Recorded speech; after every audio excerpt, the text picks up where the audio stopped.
Hello everyone, my name is Mladen Sirovica and I will be hosting this third panel. Our topics today will be connected to CEEC initiative, to the relationship between Central and Eastern European countries and China. We'll be talking about how to narrow the gap between the European countries and partly about the Euro-Atlantic Partnership. So let's say the rules are like in the first panel. Every of my distinguished panelists will have 3 minutes for their opening remarks, hopefully not much longer than 3 minutes. And after that, we will have a discussion, of course, with questions and other remarks. So we will start in the order that you are sitting now. So please, Mr. Rinkevich, take the floor. Thank you very much, and it's really great to be back to Dubrovnik. I don't envy my colleagues down the row when we are going to end this kind of panel introduction. I think that the time is going to be almost up, but just to make a couple of points. First of all, I think that this place is rather very symbolic and interesting because as far as I remember that the CEEC initiative declaration was signed here in Dubrovnik 5 years ago, outlining the key principles of cooperation. And actually the last time I was here in Dubrovnik was 2 years ago, participating in the summit of the Central and Eastern European nations with China. So the place where both initiatives have come together. But I think that also this is the high time to discuss where we are and how we are driving, because the geopolitical situation is changing rapidly. I think that when we started the cooperation within the format what was known at one point 16+1, then became 17+1, and now is again 17+1. 16+1, sorry. You know, I think that my Lithuanian colleague will explore on that in more details, but we see that actually there have been high expectations about putting a lot of practical cooperation between the Central Eastern European region and China, having more trade relations, having more connectivity, One Belt, One Road initiative, those kind of things back in 2012, 2013 were very attractive. What we have seen over last 8-9 years that some of those expectations have been met, some of those expectations have not been met, and at least my country, Latvia, is currently reassessing what our goals are, where we are, what could be the kind of interests in this format. What we have come to the conclusion is that actually we want to see the transformation of this format more into the European Union-China dialogue at the level of 27 and China at the level of European institutions and China. We have seen that we cannot talk only about trade relations, about investment, that some strings attached are not acceptable, but also we need to include in that dialogue also issues of human rights, strategic stability. So we are in the process of kind of reviewing and reassessing. We are working with like-minded nations within that format. But I think that what we need in order to get in this kind of reform process is more active discussion within the European Union, more active deliberations among us. What are our goals there? What could be kind of a framework that we want to see in our EU-China relations? And then, of course, 3C's initiative that, again, as I said, has been initiated by Poland and Croatia back in 2015, formalized in Dubrovnik. We just had a very successful 3C's initiative summit in Sofia in Bulgaria. We are taking over the kind of, I wouldn't call it presidency, there is no formalities there, but at least preparation work for the next summit in Riga next year. And here I would say that I see that we have some commonality of interest among those countries that are participating in this initiative, namely the digital economy, digital transformation, and green economy, green transformation. There are three key initiatives that we are developing: transportation connectivity, digital connectivity, and energy connectivity. And I think that this is the great format where we can work, and we are also establishing the practical instruments like 3C's Initiative Fund, from which those projects are being financed. We can work to bring countries at the Baltic Sea, at the Black Sea, and the Adriatic Sea together. We, of course, see the role of European Union, but also this format is very much open to observers. Those who want to be involved practically, we are very much welcoming the presence of the United States. We see that there is an interest. We are very happy to see that this interest has been throughout administrations, throughout President Trump administration and now President Biden administration. Recently, I was hosting the Japanese foreign minister to Riga, who was expressing the interest to be part also and to work with us and to find a place. So from that point of view, I would say that we are still most probably, as the region that is from the Baltic to the Black to the Adriatic Sea, trying to find the best ways how we can cooperate among ourselves, how we can involve players from outside, but then by not losing three key principles. One, most of us and the countries in both of those frameworks are members of EU. With the Central and Eastern European initiative and China, there are also countries of the Western Balkans. It is important that we, when it comes to those both initiatives, are actually not forgetting that we are part of European Union and that countries in the Western Balkans are willing to join EU, and that alignment with the foreign policy of EU is important. Second, that this should be in the interests of the region. And the third, that we are actually trying to use all those tools to foster digital energy and transportation connectivity, but that we are not giving up the very key principles that are actually defining Europe: democracy, human rights, and rule of law. Having said that, I would say this is now easy to talk, but I think increasingly complicated to get together. And I do believe that at one point, maybe in 2 or 3 years, again, meeting in this format or any other format else, we will see more transparent Central and Eastern European cooperation format with China. And hopefully we will see more live, more active 3Cs initiative format that is going to hopefully providing some fruits. I'll stop here.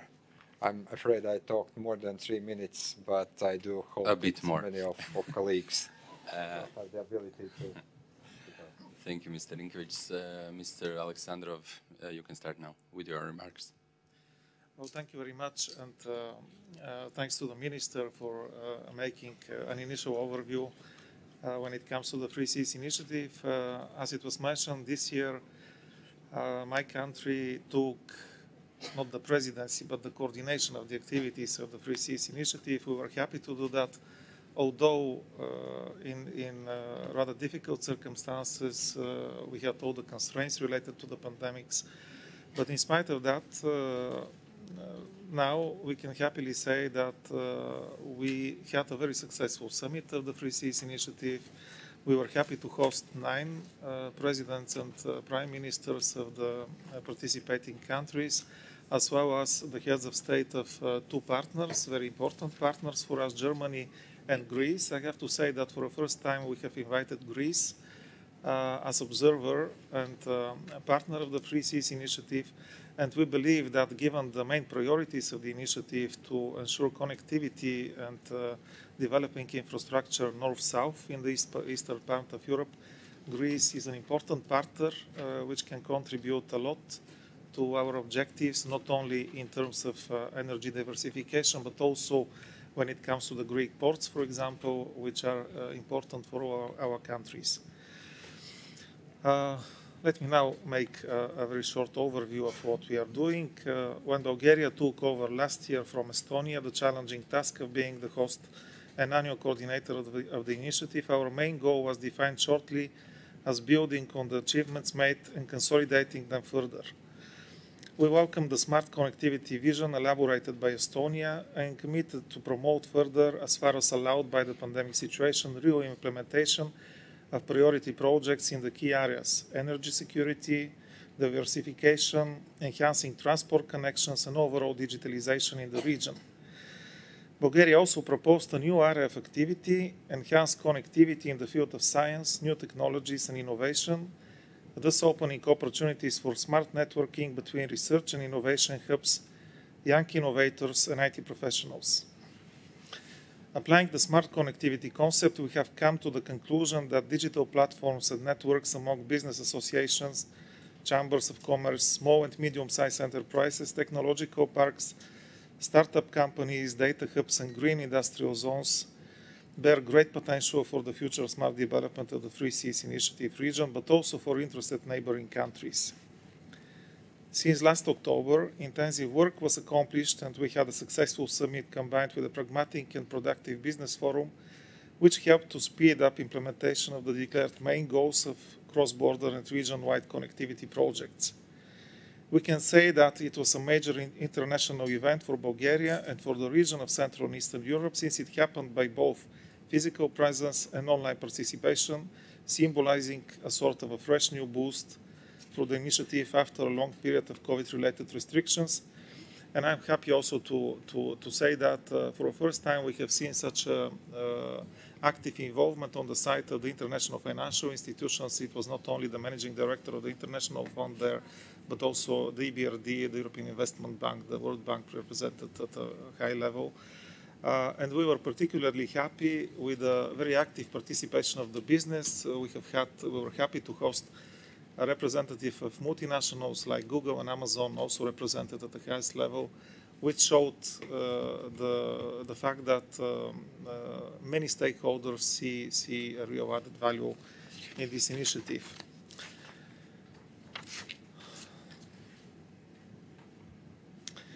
As it was already mentioned, the 3Cs initiative can now rely on already fully operational investment fund based in Luxembourg, which capacity established in 2018, politically motivated but commercially driven, has now grown to almost €1 billion, and the first 3 investment decisions have been already taken. But assessing these positive developments, we should not overlook the fact that the experts' evaluation needs of the region largely exceed the fund's projected capacity of €5 billion, and I will give the example of the estimation of the IMF, which is for about €600 million for the region, which are needed. Therefore, a key source of funding remain the relevant EU instruments and sectoral programs, along with investment from like-minded partners, bank, financial institutions, and private investors worldwide. New opportunities for funding have emerged under the Next Generation EU Recovery Instrument, provided that we are able to coordinate our efforts within the national resilience and recovery plans. And one important aspect raised by many concerns the geographic scope and participation in the 3Cs initiative. The main focus at present is on consolidation of the initiative in its present format, and any move on enlargement will need consensus. Bulgaria is in favor of a flexible and pragmatic approach to opening the 3Cs initiative on an ad hoc basis to selected projects of added value involving strategic partners and like-minded countries outside its present geographic scope. And I can also witness, as it was mentioned by the Minister, that there is quite a lot of interest on the side of third partners. He has mentioned Japan. I would mention also South Korea, the United Kingdom, and many others. So there is a great potential to work in that respect. And in conclusion, I would like to emphasize that overcoming the existing development gaps and in building the credibility of the whole region of Central and Eastern Europe with a population of over 111 million people as an attractive investment market needs time and targeted efforts involving not only politicians but also business circles, local governments, NGOs, and media. Thank you very much. Thank you. Mr. Pranskevicius, you can start with your remarks. Thank you, Mladen, and welcome to everyone. Not sure if it works. Indeed, I would like to start with the first term of our panel discussion, that is the European Union. And I believe and really am convinced that this is the format which is of the most importance for all of us, those who are in and those who are still out but trying to reach the dream of becoming the full and fledged members of the European Union. And especially the recent year and a half have shown how much the European Union's importance is present. It was very much apparent in your Prime Minister's speech this morning when Prime Minister Plenković recalled, the beginnings, which were rather chaotic in terms of response to COVID-19, but later incredible level of European solidarity and the decisions which are unprecedented in European history, both on joint procurement of vaccines, as well as the Next Generation EU and the Recovery Fund, which by itself is a very original and unprecedented joint effort for all of us, not only to go over the consequences of the pandemic, but also to invest in the green and digital future. None of us alone would have managed to do so, and therefore I think both for those in the European Union and for the Southeast Europe region, the presence of the European Union and its strength and its possibility to continue is very important. And starting from this, I think I would look at other formats, and I would see the 3Cs initiative as a complementary format, and definitely not as a competing one. And that was raised by many leaders yesterday in Sofia, where I was also present, accompanying our president. And I thought that was extremely important aspect of the meeting, also with the presence of Executive Vice President Margaret Vestager, to see how we can find synergies between the EU's twin green and digital transition and the 3 Cs initiatives objectives, which are pretty much the same in terms of connectivity, in terms of more investments in renewable energy, more investments in technological advance, more investments in our digital sovereignty, in safe and predictable technologies.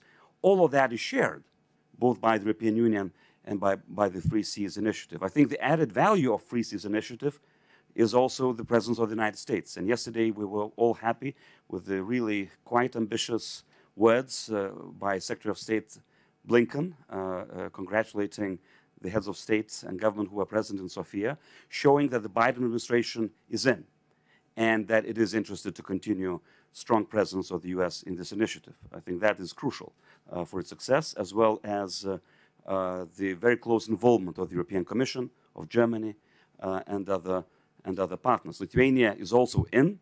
This year we joined the investment fund, and we hope to be active and enthusiastic member. We're very happy that Latvia is taking over the chairmanship next year. It will be a short trip for us to travel to the summit. And hopefully, of course, in the future, we'll ourselves host the summit as well. Now, moving to 1+16 format, as was rightly said by Minister Rinkevich, indeed, it's no longer 1+17. It is 1+16. Lithuania is no longer there.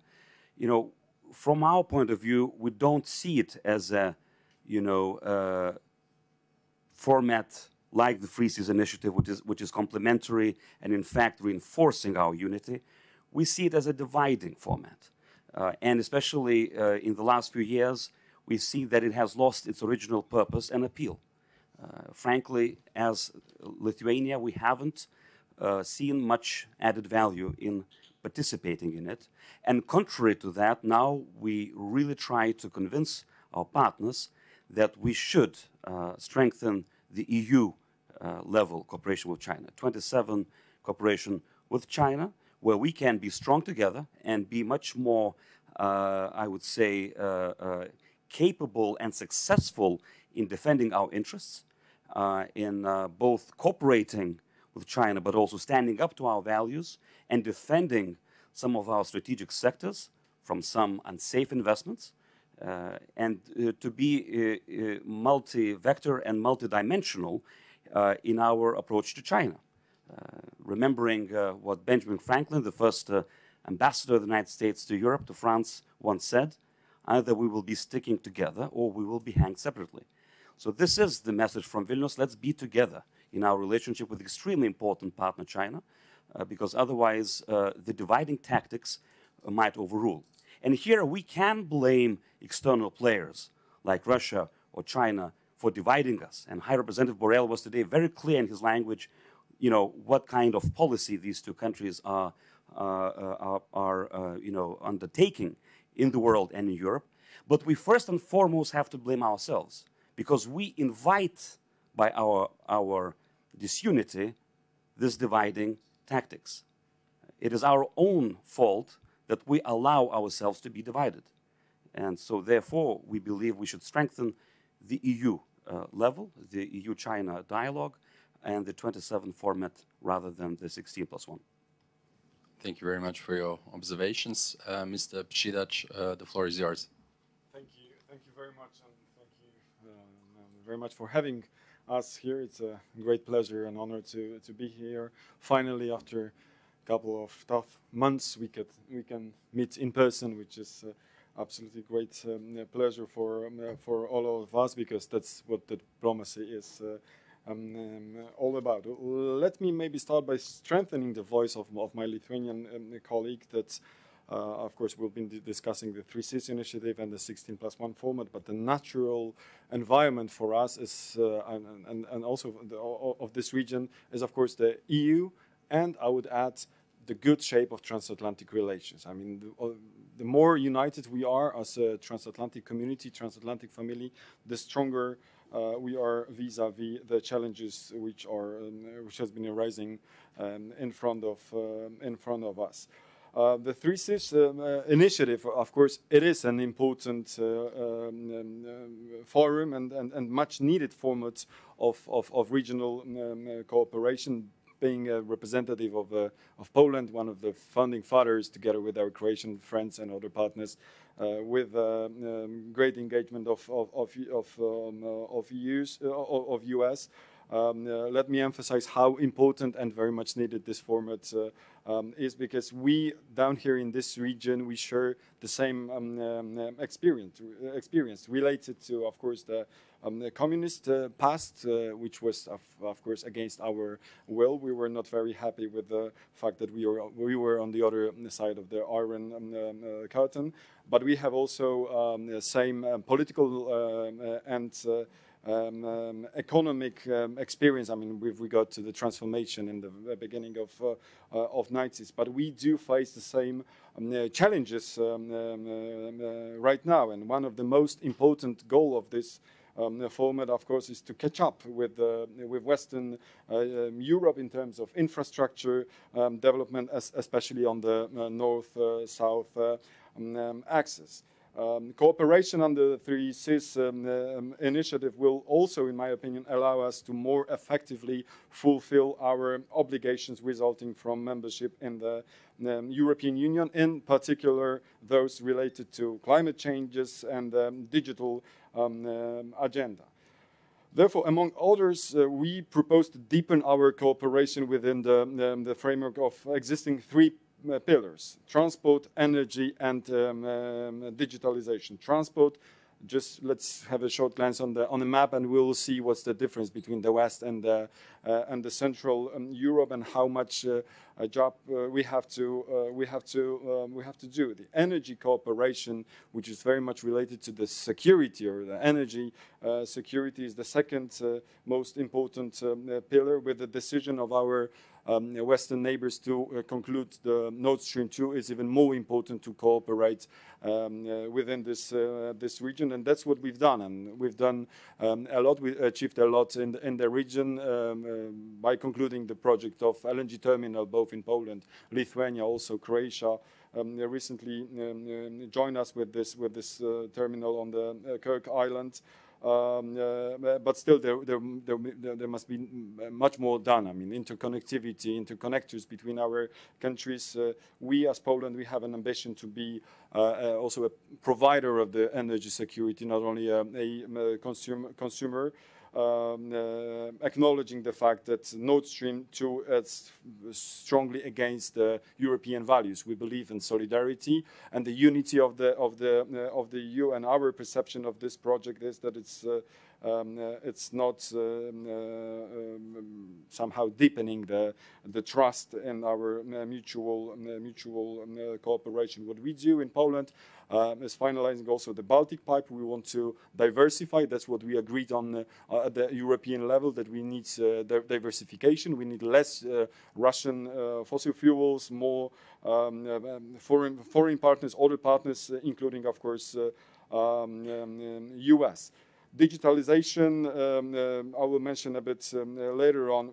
Of course, we support the vision of 3CEEC smart connectivity presented during the Tallinn summit last year, connecting our energy and infrastructure and transport infrastructure with digital platforms and services is definitely crucial for our region to be able to successfully compete in the global arena.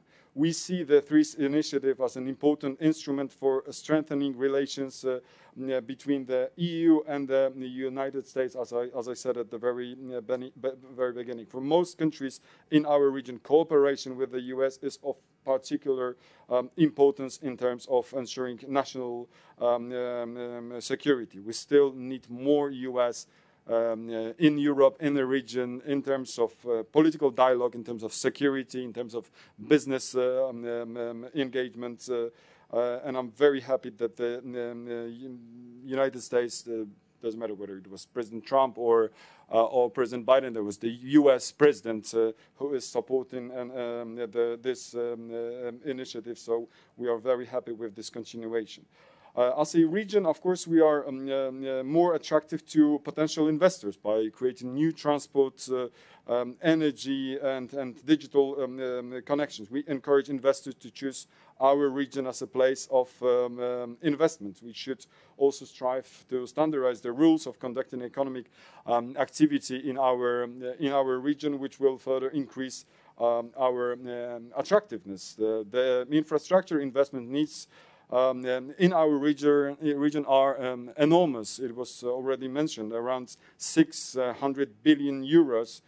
That's our needs, but that's also a huge potential to get us closer to the level of Western Europe. Of course, the main source of financing this needs is in the coming years will be obviously European funds, but also national funds and loans from international financial institutions. There are let me emphasize, the international financial institutions, they should be also engaged in this regional discussion. But at the same time, we should look for ways to encourage private capital to finance infrastructure project, and that is why we decided to create this 3CEEC investment fund to attract also the private funds and operating, those private business on commercial basis. China, the 16+1 format, of course, the EU's relationship with China is at the same time one of the most strategically important and one of the most challenging we have. The joint communication EU-China strategic outlook of March 2019 marked the shift towards a more robust, realist and assertive strategy vis-à-vis China. The challenge with the 16+1 cooperation is its dominant orientation on cooperation with China that is conducted almost exclusively bilaterally with Beijing by each participating state. This is somehow contrasting with the vertical north-south structure of this group reaching across the continent from all the way from Estonia to Greece. Besides, the 16+1 has its value as a forum where EU member states talk to China in the presence of our partners from the Western Balkans. It's also kind of opportunity for our Balkan friends to closely follow and understand the logic of some of the EU actions towards China. I believe we still need, there is still potential in this cooperation. 16+1, of course, we are very open to the relations at the level of the EU, but 16+1 should not be replaced by 2+1, which we've just faced in Leipzig last year. If you want to be represented as the EU, it should be the European Union vis-à-vis China, rather than two main countries, two biggest countries representing the interests of others. So we should neither demonize nor overstate the value of 16+1 format. After all, this channel is only secondary to our bilateral relations with Beijing. Poland's experience shows that its usefulness is only as good as our overall transatlantic relations with China. Thank you very much. Mr. Vollmer, you can start with your remarks. Thank you very much. I will be mostly speaking about 3CEEC initiative and about one of the challenges that is facing us all at this century, which is the global infrastructure. And the modern infrastructure is getting more and more important for our lives every day, geopolitically, economically, all the ways. And as we heard Prime Minister Plenković saying in his introduction, that the world is changing very fast. even if we notice that the world is changing, we have to notice what exactly is changing and what should we do about it. And one thing what is changing is that while the infrastructure is still pretty much about roads and bridges, but all those roads and bridges are full of electronic nowadays. They maintain the safety, they follow, they make sure it works. So that actually means that it's producing data, and that the movement, the storing of data, and makes it safe. How actually we will do that, and this is what has changed. So it's more about safe transmission and then keeping of the data nowadays. And that's why probably it's not a surprise if, as me coming from Estonia, when we have some experience of creating trust through digital means in our society, that we are actually speaking about secure and trustworthy connectivity also in a bigger scale. And that makes importance even bigger for entrepreneurs, because if we speak about trust and transparency and free flow of data in this big infrastructure investments, it should create interest among the businesses to invest into those bridges that we need to build in the future and make it safely and make it securely. And there's one sample not actually far from here, Mr. Mate Rimac, and not because of Bugatti, but actually more because of his electric self-driving taxis, as one example of changing the connectivity and then making it smart and doing it in a way that brings us all forward.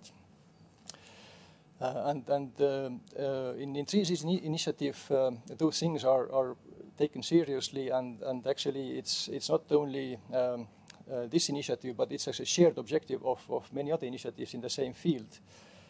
For example, as Blue Dot Network, and there's this sort of complementarity and then cooperation in different networks, what is important.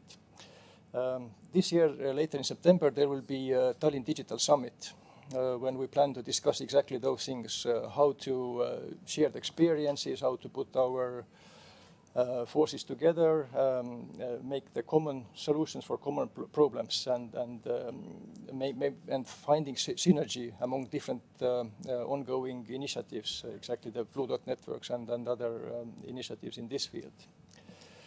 And we believe that that initiatives like those, they can actually nicely counterbalance the Chinese influence in the region and in these projects. And especially as we heard about our High Representative Borrell highlighting what is our policy and what are the relations with China and then between Europe. So this is something that we should keep in mind with those initiatives. And of course, the initiatives are good, talking is good, but the practice is what actually we all aim at. And in CEEC's initiatives, actually what is good is that the first real investment projects have started, as were actually mentioned by previous colleagues, that there is investments already in those smart infrastructure grids going on in Austria, Estonia, and Poland, and it probably will be more. So we're waiting more investments, more investors to make our infrastructure safe for the future. Thank you very much. Thank you. Mr. Dion, you can start with your remarks. Thank you, Mr. Moderator. My name is Stéphane Dion. I'm the Special Envoy of Prime Minister Trudeau for the European Union and Europe, and his ambassador in Germany. And I will stick to my 3 minutes, I hope. I don't want to say to my colleagues that I will try to do so, because I have only one point to make, and it is that I understand why all your countries are working with China, but the real option is the European Union. And there is no way that China may be a substitute to the European Union for many reasons. Do not ignore China, because it's not possible to ignore it. It's too big now. China is by far the leader of the world for the industry, the lender of the world, by far the lender of the world. And so for Canada, China is the second trading partner. Second one, so before all the other countries except the US. No one's ever going to supplant us. No, China is a distant second, thanks God. But it's a challenge to trade with China. We should not forget that. It's not democracy. It's an authoritarian regime, and our populations don't accept that we are too close to this kind of regime. We are always under pressure in our parliament to sanction China for all the things they do to their population, to their minorities, and to their neighbors. And so we are a bit schizophrenic. We trade more and more with a country that we sanction more and more. And to the point that the EU recently had to cancel an agreement on investment with China because the parliament said we cannot, we need to sanction this country. And China reacted in sanctioning the EU, and then the EU pulled their their investment agreement on maybe in jeopardy for forever. We don't know. So it's a challenge. When you have some of your citizens in China in jail in an arbitrary way, it shouldn't be an issue for your country. It should be an issue for all democracies. We should work together and to put pressure and to explain to the Chinese government that it's not in their interest that a business person cannot go in China safely, that always you're in danger to see the rule of law not respected and to be in jail. So we have a strong interest to work together. So I will not say if it's a good idea to have this 17+1 team. It's not my business to say that. I understand the views of Lithuania. I think the arguments are very strong. And I heard some of us saying it's not 16+1. It's China in isolation with each of your country. And if it's the case, I think it's dangerous. We have a strong interest to work together with this authoritarian regime and this trading partner.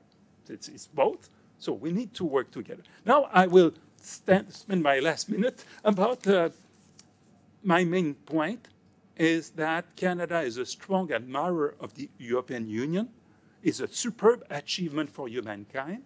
If you compare the ability of the member states of the EU to increase their standard of living with the countries in Europe that are not part of the EU, it's striking if you compare from where they start in 1990 and what happened to the ones that are part of the EU and the ones that are not part of the EU. So I strongly understand why so many countries in the region here are asking to be part of the EU. And we hope all of you will be part of the EU.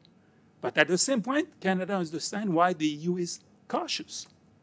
Because the EU is a superb achievement, okay, but it's also a very complex organization that has the idea that most of its decisions must be taken by unanimity.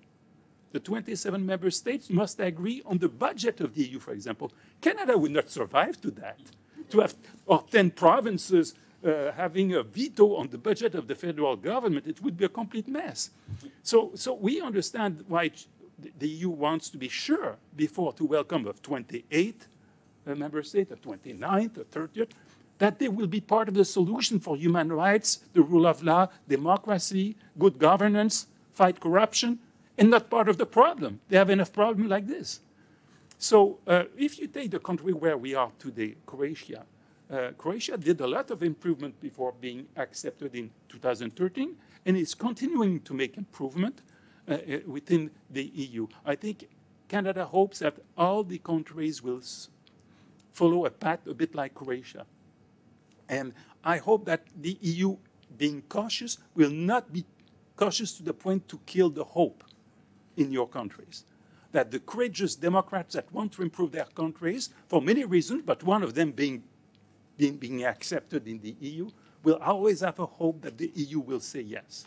And each time Canada has an opportunity to speak to the leaders of the EU countries, including the western parts of the EU, France, Germany, we are saying that don't kill the hope. Give a sense that the enlargement is possible if they make progress. And when you identify a country where the courageous government is indeed making progress in the reform, be there to support them, and Canada will try to be there as well. Thank you very much. Mr. Palmer, United States have already been mentioned quite a few times today. I took notes. So let's and names. And personal data. Let's hear the remarks from the United States. Thanks very much. Thanks to you, Mr. Moderator. Thanks to the organizers of the Dubrovnik Forum for bringing us all together in this beautiful part of the world. I've already committed to return next year. I don't care what the theme is. I'm going to be here. I'd also like, at the beginning, to thank Ambassador Dion for the clarity of his remarks with respect to China, with which I associate myself entirely. High Representative Borrell this morning spoke about a U.S., EU, China triangle. And I mean, maybe that's true, but it's not an equilateral triangle. I leave it up to those who are better in math or who remember junior high school maybe better than I do as to whether it's scalene or isosceles. But fundamentally, I think as President Biden has observed, the challenge of the 21st century is the competition, strategic competition between democracies and autocracies. And the United States and the European Union are very much on the same side of that, and our interests in that space are aligned. And it is not a given that liberal democratic values will be the ones that will prove most attractive on that, in the basis of that competition. We will have to earn our place, and we will have to demonstrate that societies that are organized on democratic principles, that are organized on the liberal values that we share, are the ones that are most successful and deliver the greatest benefits to our societies. Now, a few words specific to the three Cs. This is an initiative that the United States has long championed, long supported. It enjoys bipartisan support in the U.S. Congress. The Biden-Harris administration is a firm supporter of this initiative. I'd like to recognize Croatia's leadership, along with the leadership of Poland, in spearheading this effort, bringing these countries together. It addresses, I think, north-south connectivity in particular in a way that is constructive and adds value, as traditionally infrastructure development in the European space has been organized largely along east-west lines, and I think this really does add value. I think we can look at the Kirk Island project, which was a priority project under the three Cs, as being the kind of high-quality infrastructure development that the three Cs can champion and lead on, that makes a broad contribution, not just here in Croatia, but I think regionally, and positions Croatia to be a leader in the energy space in a positive way. I think it's important to highlight the shared values inherent in the three Cs approach to infrastructure investment. Three Cs projects are committed to the principles of transparency and good governance and have the highest environmental and labor standards. They also seek to utilize public-private partnerships and promote the creation of local jobs and the use of local supplies and local suppliers. It is these shared values that are the cornerstone of European cohesion and security. Turning briefly to the three Cs investment fund, it's great to see nearly all of the three Cs member states having invested in that fund, including Croatia's own generous 20 million euro contribution. Every member state needs to contribute to ensure that there will be sufficient funds to target critical infrastructure investments in the region. I'd like to underscore, in closing, that the United States believes that greater regional connectivity in transport, in energy, digital infrastructure will spur economic growth and improve this region's competitiveness, facilitating increased foreign investment. Everybody benefits from this. In addition, interconnectivity in digital, energy, and transportation infrastructure will help the region reduce its carbon footprint and achieve our shared climate goals. So thank you again for the opportunity to be here. I look forward to the discussion, and it's always great to be in Dubrovnik and to be here with such tremendous, thoughtful, skillful colleagues. Thank you. Thank you very much. Let's now hear the views of those who give the money for the projects. Mr. Heilbronn, the floor is yours. Thank you very much, and very difficult to come after so distinguished and enthusiastic speakers. But I will bring a little bit of the views of a practical institution, which is EBRD, obviously, which is very much owned by all previous speakers, starting by the US, but also the European member states, who also own the majority of the capital of EBRD, and very much an institution looking at how we can bring systemic changes in all our countries of operation on the road to more open societies and sustainable economies based on the development of the private sector. Obviously, our countries of operation, in a way, are the same ones as the ones covered by the Belt and Road Initiative. So we are probably one of the actors which is the most concretely confronted to the changes in terms of investment flows, trade flows of our countries of operation. And it's obvious that China has been growing stronger over the years in all these countries, before the crisis, but also in the last 1 year and a half, especially in terms of trade relations. There is also some common interests, obviously, around connectivity and climate change, which have been probably an important driver of the China Central and Southeastern European relationship. What we see are very much the challenges our countries have, which are very much linked to the infrastructure gap, but also to the capacity to bring private sector money in these economies, because obviously the fiscal space is shrinking in most of these countries, especially after the crisis. There is a problem of hard connectivity, roads, energy, we mentioned them, digital also, but also the need to promote soft connectivity, which means more or less the framework which allows afterwards to build more regional integration, bring down non-tariff barriers, and all of that by providing technical assistance, capacity building, and policy advice. How the 3 Cs initiative fits in that, it is obviously targeting some of these areas, and especially the one of connectivity, and it's another way, complementary way, we would say, of approaching these challenges. We cannot invest in the fund itself because it is publicly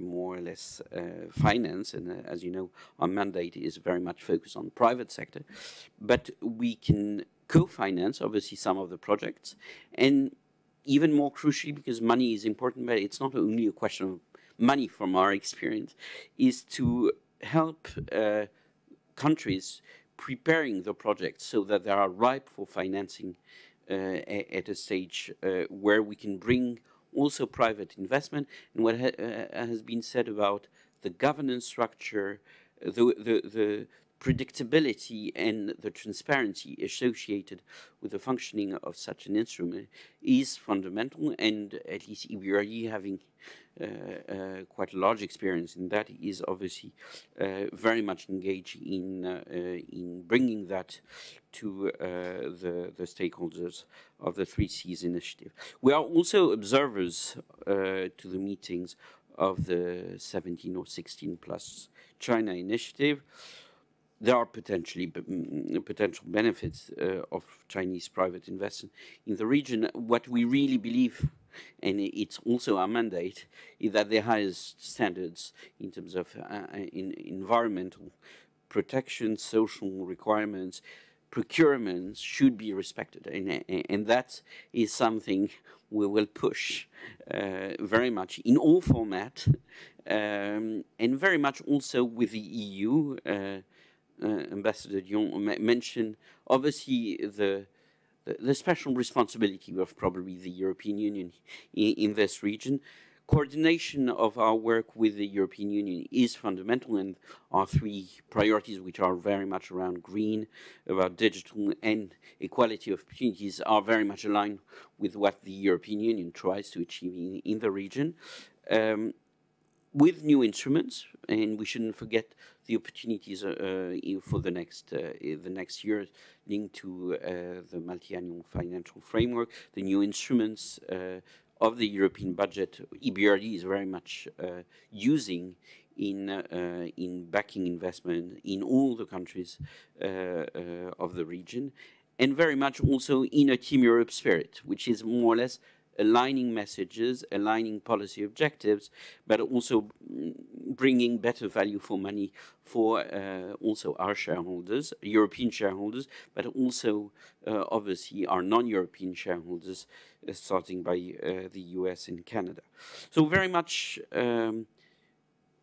strongly committed to the region, and I think it's not new because obviously EBRD has been over the years one of the first, if not the first, institutional investors in each of the countries we are talking about. And I think the reconstruction phase, which is now we are entering into, is full of challenges, but also great opportunities if we are aligned on a very strong transatlantic relationship, but also if Europeans are really joined up in pushing this agenda forward. Thank you very much. Madam Bregu, please take the floor and give us your remarks. Well, thank you very much. I highly appreciate of being part of this panel. First and foremost, I do appreciate that I'm in Dubrovnik, a city that I love mostly. And especially, we are even more fans of Dubrovnik after Game of Thrones. And it looks like that Game of Thrones has a specific meaning in the region because the politics in Western Balkans and Southeast Europe is like the song of ice and fire. And speaking of that ice and fire, since as far as I noticed, I'm the only woman in this panel, so I'll say mine with, well, no blood this side, but at least with the fire in. I think what the organizers were thinking when they invited me to be part of this panel was either a contradiction or a provocation. Because only 4 countries out of the 13 countries of Southeast Europe that RCC, so my organization, Regional Cooperation Council, works with or depends from are part of the 3Cs initiative.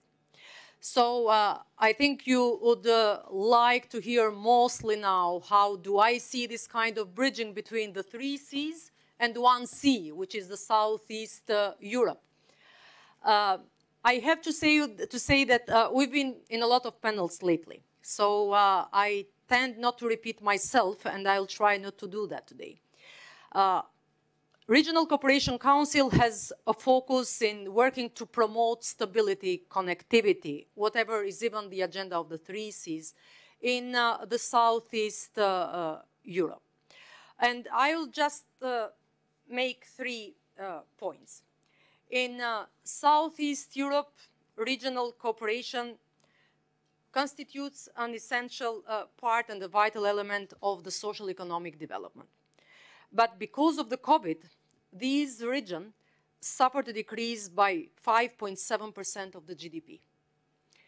The unemployment average today is at 11%, while in EU, the unemployment average is at 7.23%. Youth unemployment in Southeast Europe stands at 22.3%, but it's more than 40% in Western Balkans. Average citizens live 3 years less than EU citizens because of pollution, because of all the problems that we have with heavy or old industrialization. Use of coal energy in Southeast Europe supply 26% and in some cases goes above 50%. So under this difficult and not at all pink, let's say, view and panorama, that's where we are trying to work with and make some positive changes. Well, in times and especially of crisis, we tend to believe and repeat to ourselves that it's not bureaucracy and not even business as usual agenda that will give a sense to the regional cooperation or interconnectivity. It's solidarity, political pragmatism, I have to say, kinship as well. And to give a face of a valued cooperation in a process that we are all participating with, we need partners, not only competitors. Benefits of the cooperation have been proven time and time again. We had some success stories that my organization has been able to coordinate among its participants. I have again to mention the last one that we take pride that 10 days ago, the roaming charges were lifted. So in all Western Balkan 6, we can travel without any extra costs. And I'll keep repeating it not only because this is one of the success stories of the RCC, but because I see how difficult it is day by day to have some good success stories in our region that can really benefit the citizens. I have to mention as well that during the COVID crisis, again, another success story that shows that solidarity prevails even in times of crisis, and that what I mentioned earlier, that political pragmatism is in place even when we have, let's say, turbulent political situations in the region, is the Green Lanes Initiative. And since we speak about connectivity, corridors, infrastructure as well, keeping the borders open during the pandemic 24 hours 7 for essential goods, drugs, and medicine, especially, and I have to go back now to the title of this panel, when in a moment of uncertainty and not a clear communication, let's say, process, EU in March last year exempt the Balkans from the export, you'll remember, of medicines, gloves, masks, whatever the medical equipments. So we managed to keep our region open, and people never felt any shortage of food or medicines. And this, I have to say, is another success story of the regional cooperation. Now, I hate pitching on paper work, but I have to say that, again, I'm proud that last month from Southeast European cooperation process, a new Southeast Europe 2030 strategy is born, is in line with UN Sustainable Development Goals. I'm sure that this strategy will be successful only when it will have its own walk, that walk that has to be made of 1,000 steps to enhance its economy, society, security, aligned with the EU and global trajectories of green and digital transformation. This is particularly crucial in the context of brain drain and depopulation, the average rate of which in the next 8 years in Southeast Europe is estimated to be at 6.7 person lost per 1,000. And if I would refer to the Balkans, brain drain in the Balkans is even a higher figure, and it increases day by day. So what makes the Southeast Europe strategy process, the 3Cs process, I think quite important, is the fact that they tend to address the problems that are present, omnipotent, and that the people feel in every day. Then the geographic coverage in itself, time after time, in different initiatives, is itself a political message. For us as well, being part of the Southeast Europe, it reconfirms in most concrete terms that the region has committed itself to a joint future based on common interest and shared values. Finally, the economic cooperation and political relations are never an issue when they are conducted in good faith, mutual respect, respect of globally established standards, and to mutual benefits. We know that what we insist on, that persists. I would like try to avoid myself being part of this quite extensively discussion on the role of China in this region. But I will just give you some figures. And usually I do have that question posed by everybody whenever we try to speak about the European integration, European enlargement, the narrative of EU in Southeast Europe and mostly in the Western Balkans. And you know that it goes like EU and third actors. With due respect, so I don't think that anybody will really aim to have the third place in any race. But what I see as a worrisome fact, and maybe you heard it from the previous panels and it's happening now, is the high level of debt that the Western Balkan countries owe to China. Montenegro, 22% of the total foreign debt. And you know that this is such a serious discussion and talk these days in Montenegro. 14% of North Macedonia total debt, they owe it to China. All the Western Balkans, 5 apart from Kosovo, because of the fact that China does not recognize Kosovo, and have already investments from China.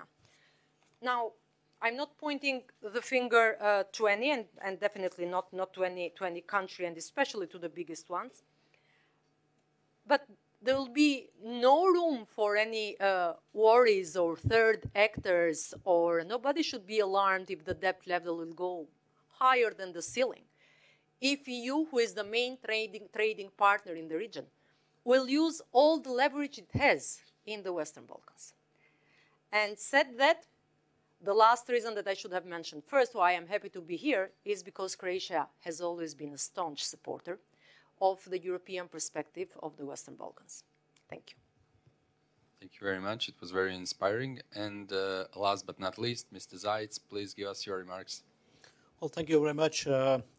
It's a great pleasure to be here speaking in this panel and in this forum, and being representative of an international organization which is overlooking the transport of cargo and passengers on the most international river in the world, the Danube. I will focus a little bit on the strongholds in the region, and not look so much to China. Well, I think it's clear that economic growth, societal development and competitiveness of the industry in the region depends to a large extent on the availability and the quality of the Europe physical and digital transport network. And therefore, it is essential that we continue and we speed up to create an intelligent, sustainable and fully interconnected European transport system, which is then also essential for the good functioning of the European economy and for connecting Europe with the neighboring countries and connecting Europe and the region with the world. It is clear that reliable and cost-effective services are cornerstone for European integration and ensuring connectivity, convergence and cohesion across Europe. And we can say that particularly due to the work of the European Union and the funds provided by the Connecting Europe facility, by the structural funds, by the Cohesion Fund in the last 10 years, a lot of progress has been made in developing and implementing the trans-European networks for transport and the connections into the third countries in the Danube region.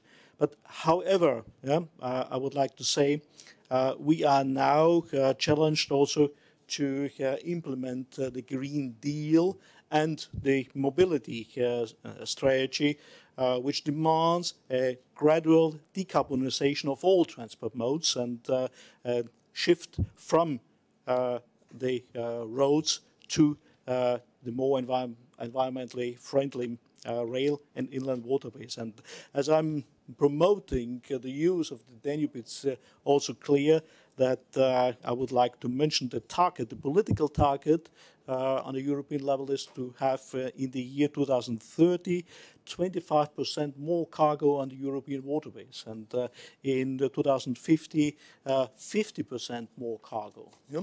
And I think for our region we have a good starting basis because we have a high spare capacity and high energy efficiency offered by the Danube waterway, and this can form a backbone for sustainable and cost-effective transport in the entire region. And this region is the home of 90 million Europeans. We should not forget this is a central part, an important part of Europe. And we have currently 45 million tons of cargo on this waterway, and this is far away from the economic potential. Well, I think to achieve the better use of this backbone infrastructure, waterway Danube, we have to improve the navigation conditions on the Danube. And for this, also our Commission, together with other institutions and together with the European Commission, we have initiated a joint statement for the development of inland navigation and environmental protection back in the year 2007 to show not only on a conceptual basis but also with good practice projects that there is no trade-off in investing into a waterway which is a precious ecosystem and improving this waterway and improving this river for navigation purpose. So this is feasible. We can do this. We can improve the navigation conditions in the same time and improve also the ecological functioning of the river. We have the know-how, we have the technology, we have the instruments, and we even have the money. Well, greater emphasis, I think, still has to be placed on the development of the Danube River and seaports as centers for regional economic development. And they are, up to now, more or less focused solely to be transshipment hubs, to be logistic centers. But in the future, they also will become hubs for green energy production and green energy distribution. For example, as part of the European Union's hydrogen initiative, there's a big potential in the region by investing into the ports as green hubs, as I said.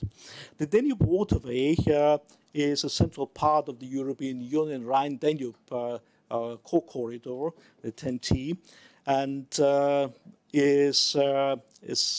we see that the existing corridor will have to be connected, will have to be linked by maritime connections across the Black Sea to offer interesting further economic opportunities for the Danube region. And this also would allow these maritime links across the Black Sea, also allow to connect to the middle corridor, to the so-called middle corridor, the Trans-Caspian International Transport Route, which also provides the possibility for intermodal flows of cargo between the Danube region, Central Asia, and even western provinces of China.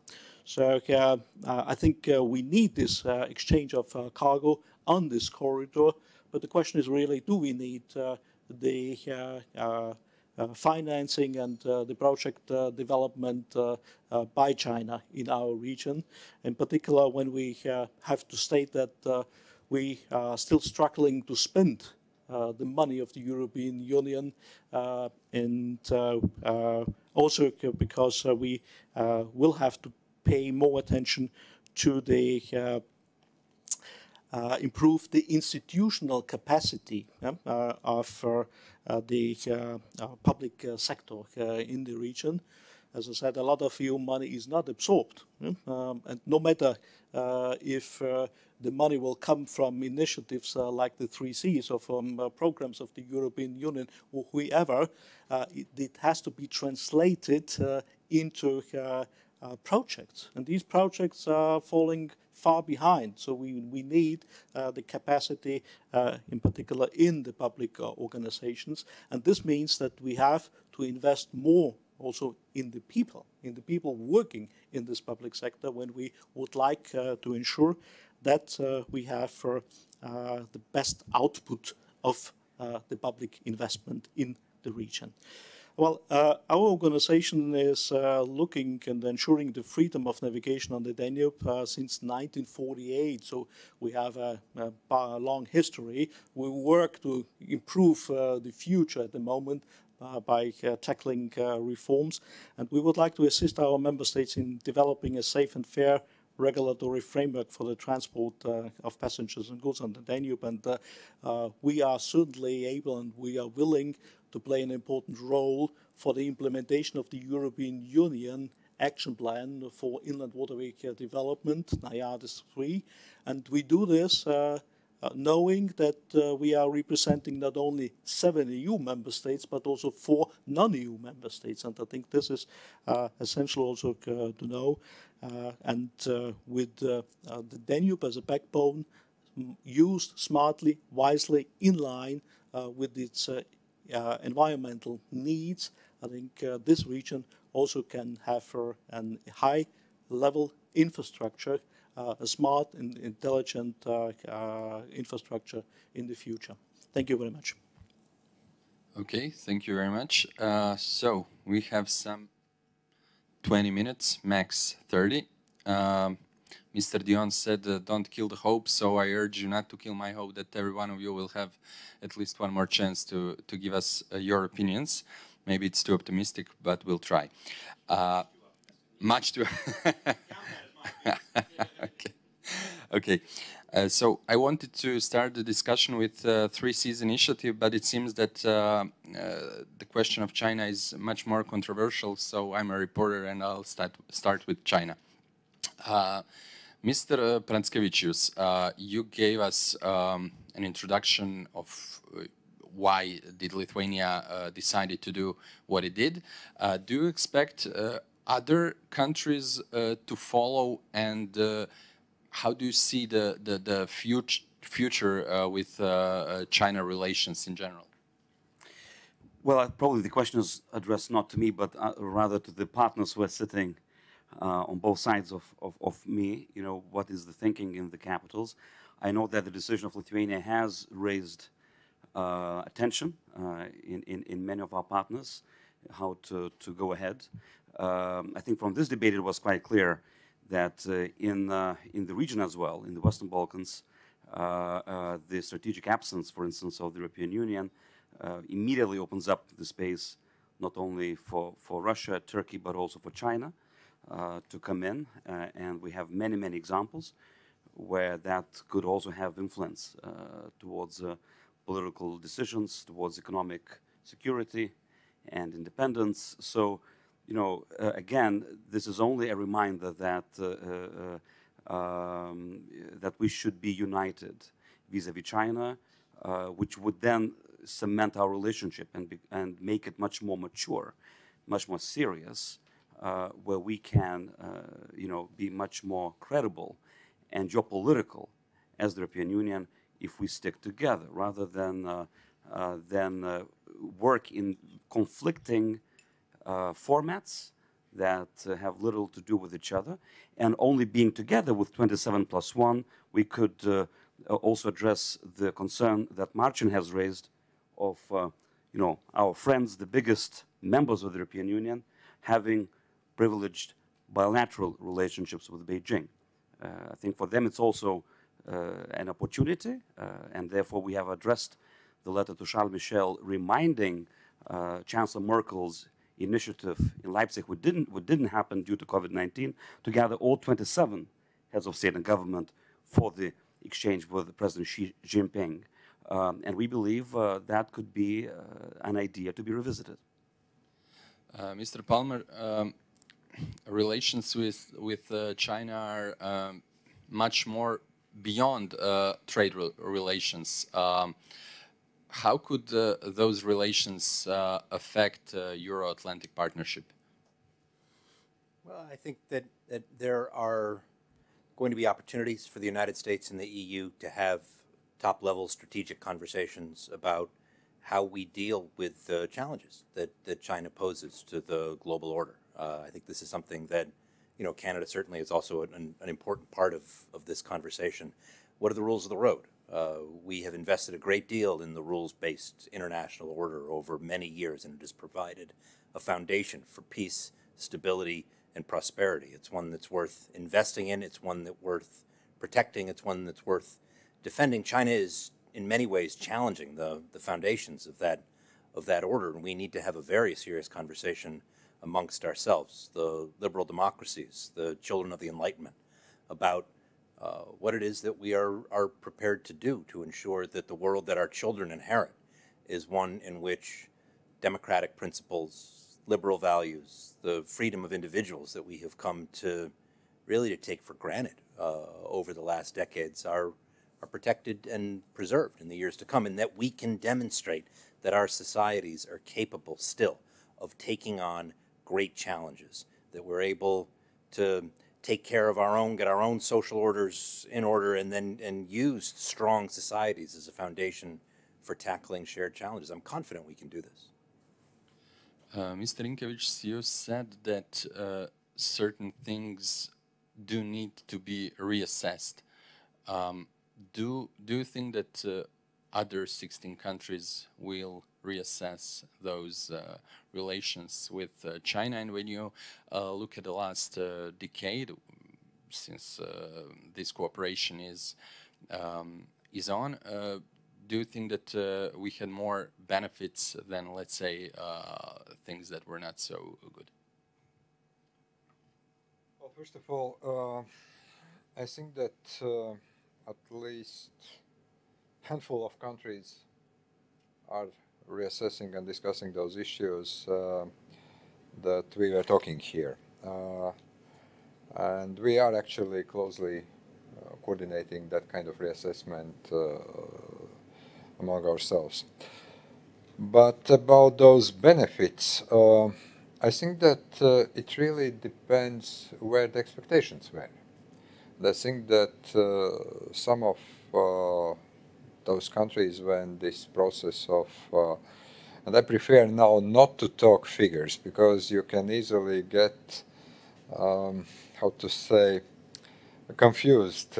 Is this 17 plus 1? Is it 16 plus 1? Is this something different? Let's talk about Central Eastern European and China format.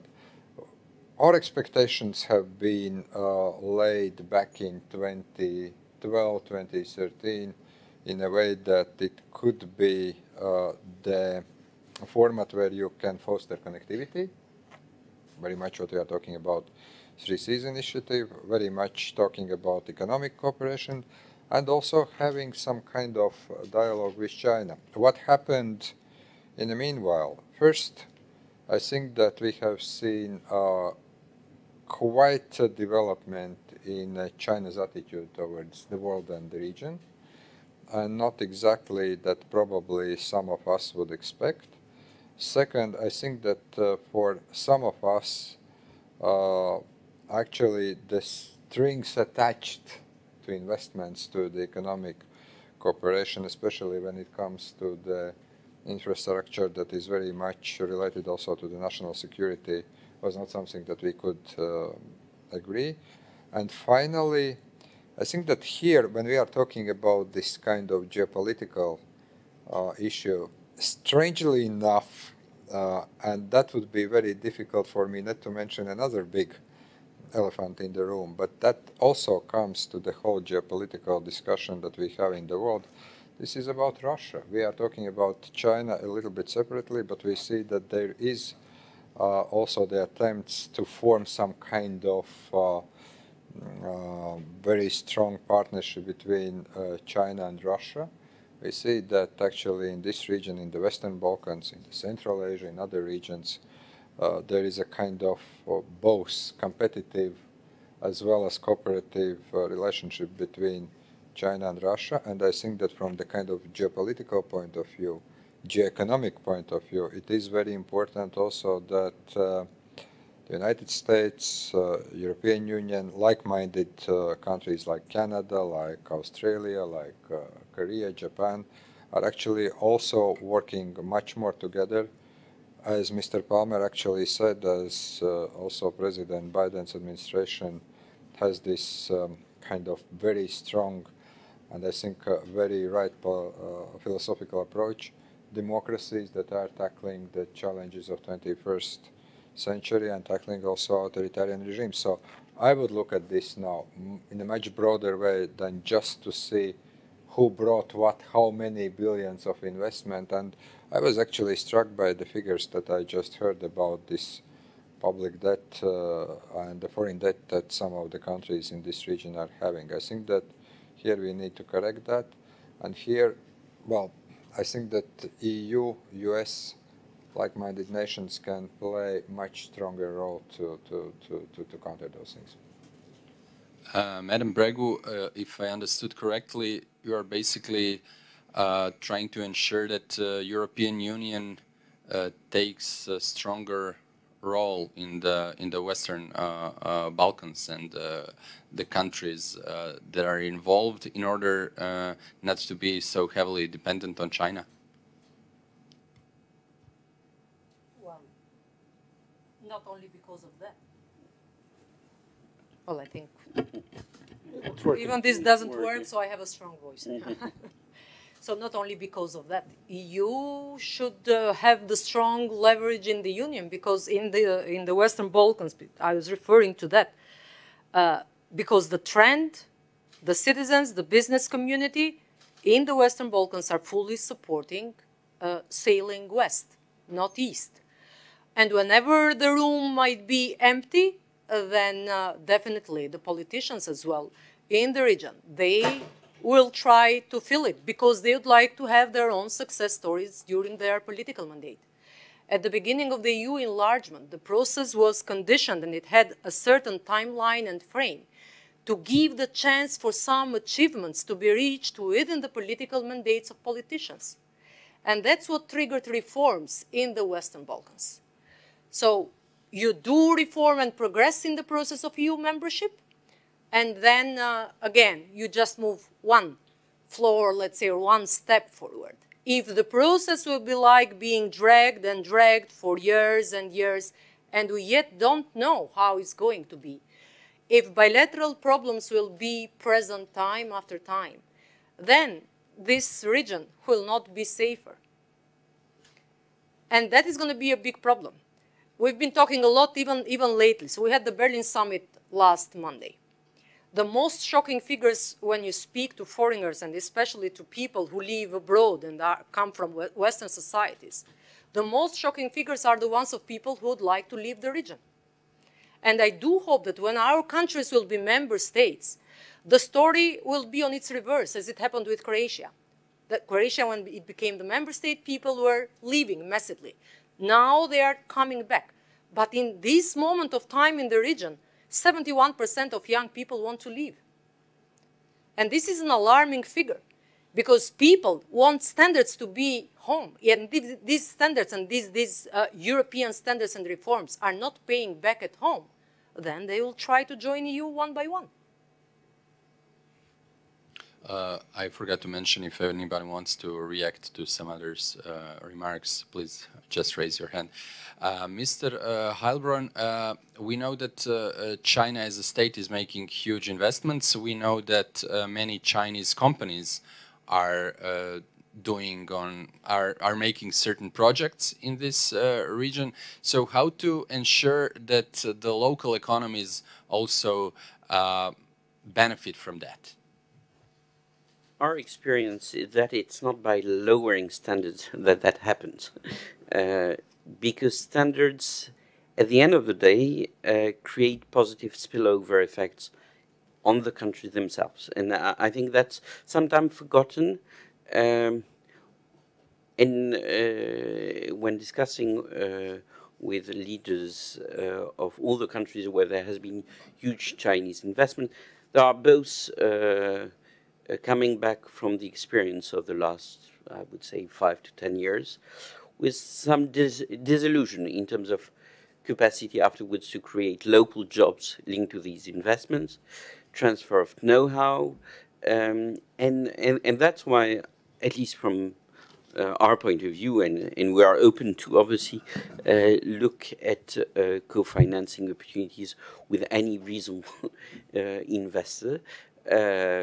We very much insist on these standards and this transparency, this governance issues, because we really believe that at the end of the day, it's in the interest of the recipient countries.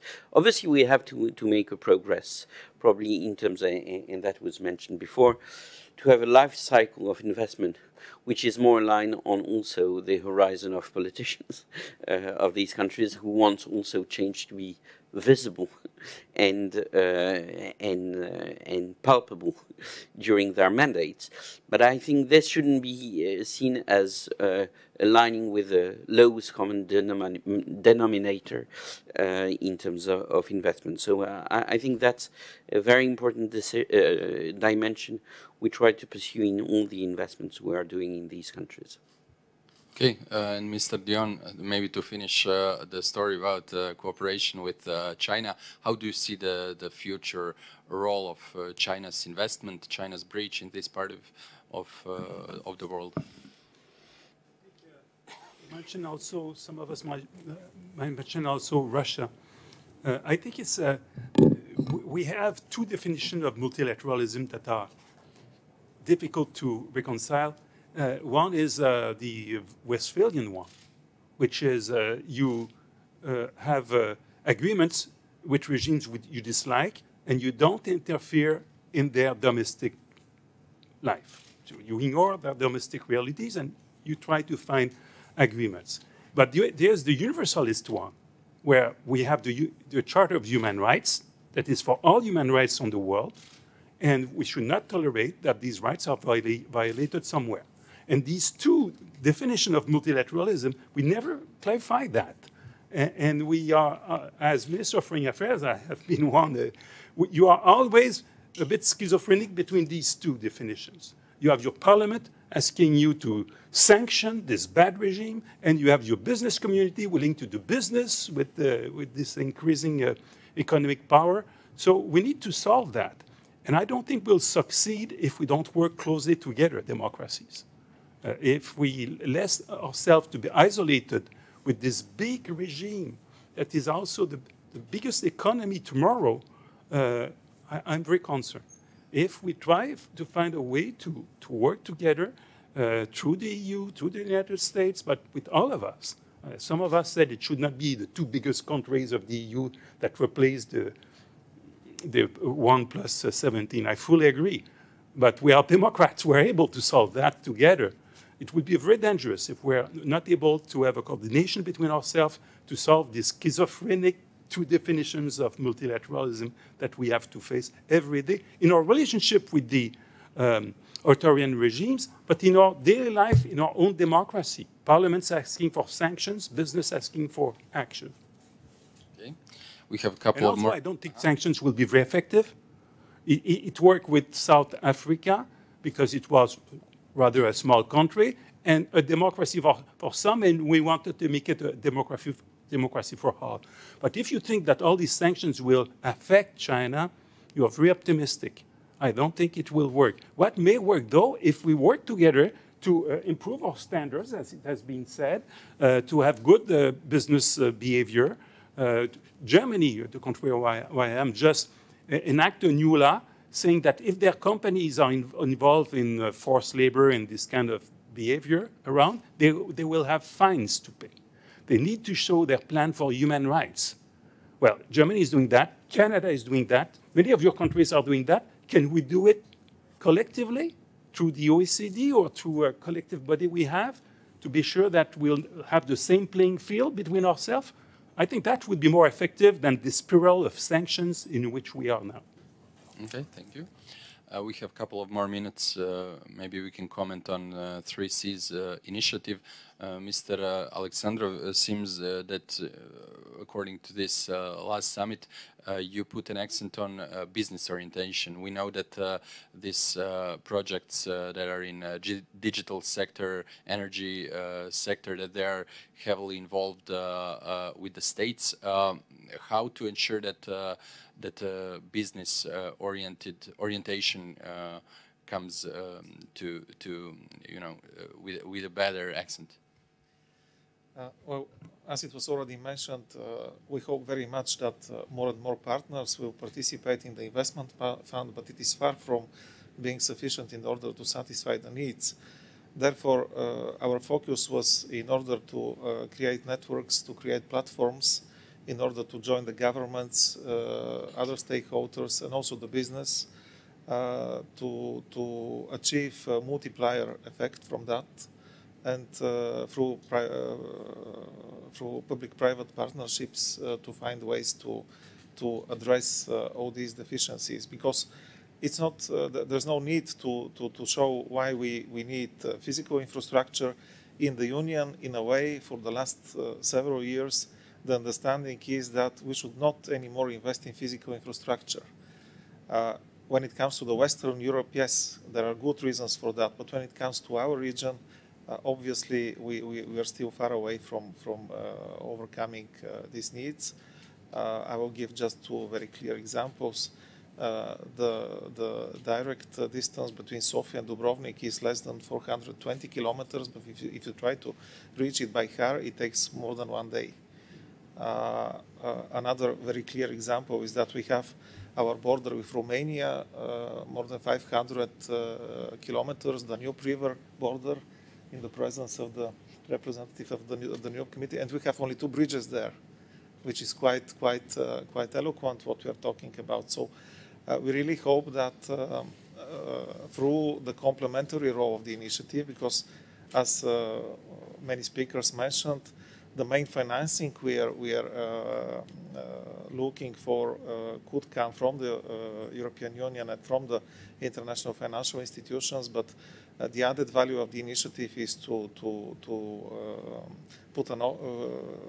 make this sort of network and to link all the relevant stakeholders in order to be mutually beneficial. But if you allow me, I would like also to very shortly react to some comments which were made on other topics, and without willing to shift the focus on another topic which is being discussed in the other panel, I suppose, but very briefly.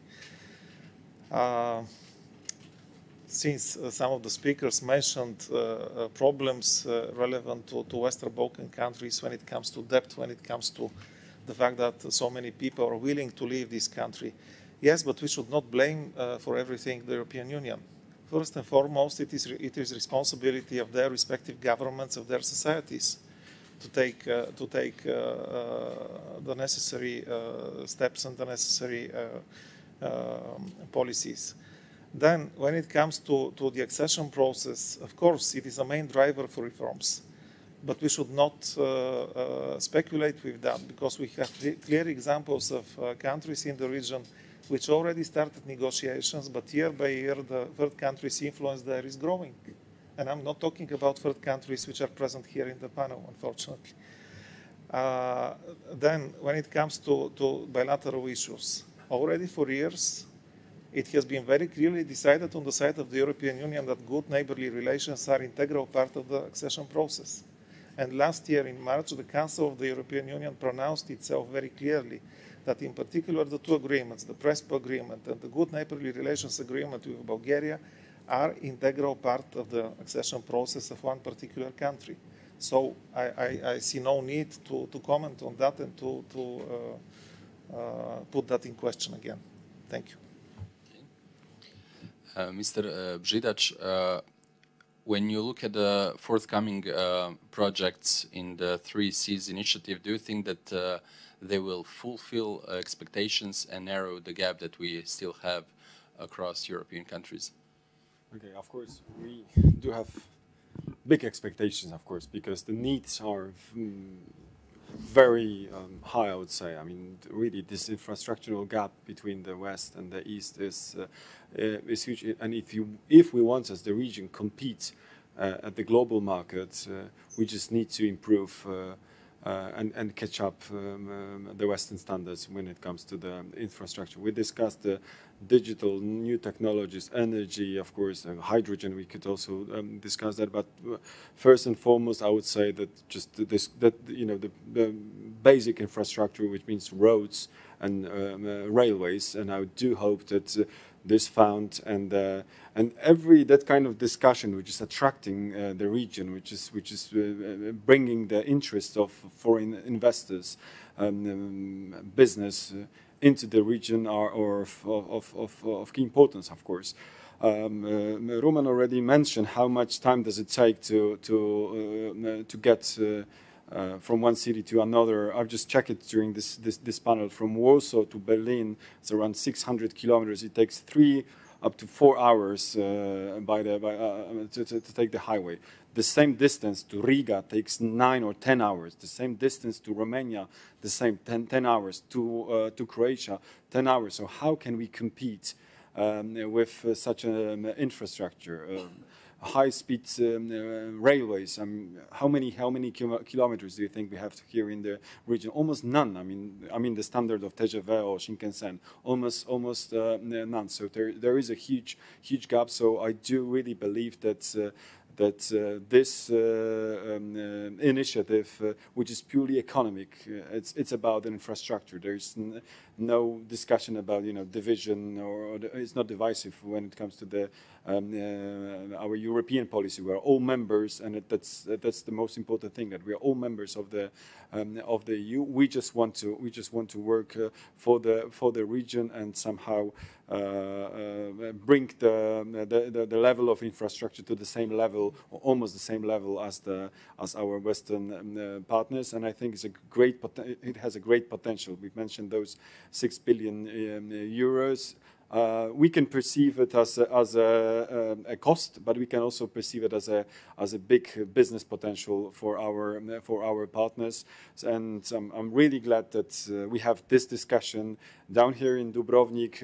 We should continue this dialogue in order to attract foreign investors, foreign politicians, diplomats in their interest of the region. Mr. Vollmer, how to speed things up in that context? Yeah. Well, I think they are already speeding up nicely. Very active chairmanship on CEEC's initiative now going on, and probably what helps is to realize what is important and where we are moving, and how the world has changed. And I can say that during this panel from this room, about 175 messages through different devices have been sent around the world, and very few paper remarks done in the same time. So this is where we are going.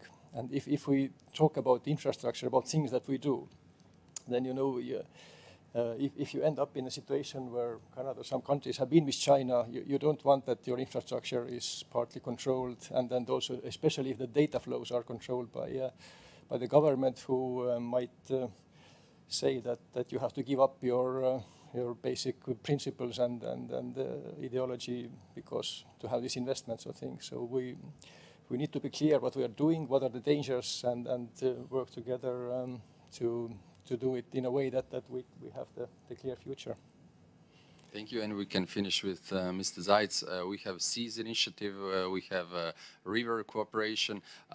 Is there a risk of overlapping of projects? Well, not in our sector, to be honest, because the leading and the driving force is the European Commission with regard to the corridor development, and European Commission is very closely interacting with us as a river commission, so I do not see the problem. We even have created in the last years with the macro-regional strategy for the Danube region an overlay, so also looking into areas which are not covered by the set of European Union programs properly for the region. And I think this is the right way. And when I first learned about the 3Cs initiative, so if you allow me to say this, 2016, I was a little bit, I wouldn't say shocked, but I was a little bit afraid that this is an initiative which sends a wrong signal to the outside of the European Union, while as saying, okay, obviously the European Union programs are not adequate for the region, because what the 3Cs initiative wants to do is development of transport infrastructure, telecommunication and energy networks. This is exactly what the trans-European networks for transport, energy and telecommunication are doing. So, but I was then very happy to see in 2018, I think, when the European Commission also entered and was invited, and I think now most likely this initiative will be an important and added value from the regional perspective, but not going in competition with the programs, with the big programs of the European Union, because that would be a pity. And I think this is what I have heard also, this is not the intention. Cooperating with the US, cooperating with Canada, I think also there, in principle, the European Union has a lot of opportunities, dedicated programs. So from this viewpoint, regional initiatives would not be needed, but I see regional initiatives can add a significant value. I think we know that also in our region here or in the Baltic Sea. Yeah? So, clear. Okay. Thank you all for your great discussions. Thank you all for your attention. And I'm closing out this panel.